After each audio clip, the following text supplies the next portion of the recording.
The Sopranos is filet mignon, medium rare, with a nice dry wine. Red wine, blood red. The prequel, Many Saints of Newark, had a chance to be a great steak, but that's just not on the menu tonight. Here's why. The plot was all over the place. This movie's plot should have been much simpler, or this should have been spread out as part of a miniseries or even the first few episodes of a new show. They didn't have enough time to delve into why the events of the movie were taking place, why were the riots going on. We could have had time to understand the black community portrayed in the show, with tensions between the rival gangs steadily increasing until an ultimate standoff. Why didn't they make that new show? We don't need 7 seasons necessarily like The Sopranos, but I would have settled for 1 or 2. It could have had some explanations of why Tony was the way he was, and the events that were talked about in the show. Hopefully, the show could have stood on its own as well. Think Better Call Saul, which is a fantastic show, even if you've never seen Breaking Bad, of which it is a spin-off. The movie, Many Saints of Newark, does not stand on its own. It's not interesting enough for someone who has never seen it to be able to sit through all of this wondering why they should care about any of the plot or the characters, which leads me to the next point. The characters and acting were terrible. Michael Gandolfini, son of the late James Gandolfini, is not a professional actor like his father, so he gets a pass, though he didn't do a bad job. But why on earth this prequel was not about young Tony Soprano is beyond me. They didn't give him enough material.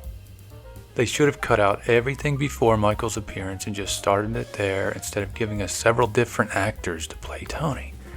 The main protagonist, I guess, was Dickie Moltisanti, Christopher Moltisanti's father, who somewhat takes a young Tony Soprano under his wing. By the way, the deceased Christopher Moltisanti narrates the beginning and the end because I forget.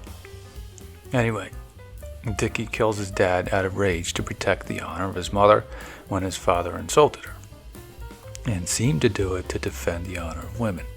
And then he kills a woman he loved. Why are we supposed to like this guy? The same with Johnny Boy Soprano, who is a racist and doesn't like the black families moved into his neighborhood.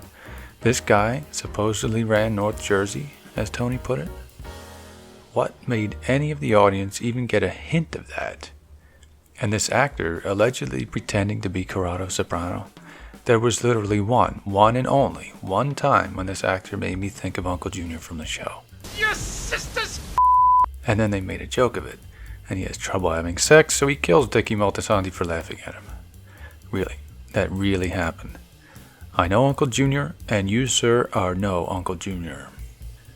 It was great to see Ray Liotta reprise his gangster-type character again. A little over the top as the main character's father, but we were supposed to dislike him anyway. He has a twin, which wasn't mentioned because I guess the filmmakers just wanted Ray Liotta in the movie twice. They should have gone all in and made him a triplet and have that Ray Liotta show up at the end. Now that would have been great. But no, sadly, we only have 2 Ray Liotta characters in one movie. And the one in jail, even though was acted well, could have been cut out of the whole movie and it wouldn't have affected the plot one iota. Most of the characters seem to be doing high school talent show impressions of their characters. They should have focused on the best actors for the roles, not who looked like the characters. You can even talk a little different or at least get the accent right without making a parody. Think of season 2 of Fargo, the cop who was playing a younger version of the cop's father from season 1. He got the right accent, a few mannerisms, but he's not trying for a slavish photocopy, so that his own character can grow and be his own thing. That is how you do it right. The throwbacks were literally a joke. No, we didn't get the Feach La Mana card game robbery, or any of the other things the fans would have loved to see. Instead, we got Paulie robbing a TV store for reasons. Silvio's hairpiece was a gag. I get that they referenced the hairpiece, but the guy was bald already 30 years before the events of the show. They make fun of Big Pussy's name in front of a priest without even mentioning that pussy means cat, as in cat burglar. And was Sal Bump and Sarah even a cat burglar at this point? Why not at least let the audience know why he got that nickname instead of making it a throwaway joke about a priest being offended? As I said, this show is not for non-Sopranos fans because they wouldn't get the inside jokes, the references to this show, such as baby Christopher crying around Tony and the woman saying he essentially knows the future, and all the other inside gags. It's not for Sopranos fans either, because of the unfunny joke they made of portraying beloved characters from one of the most popular TV shows of all time. You can get through the movie, for sure. I didn't hate it. And though it was all over the place, I was at least entertained for the most part. The title of this video is Many Saints of Newark is a bad movie, and that it is. However, I think it would have made a decent show, or at least had promise, potential.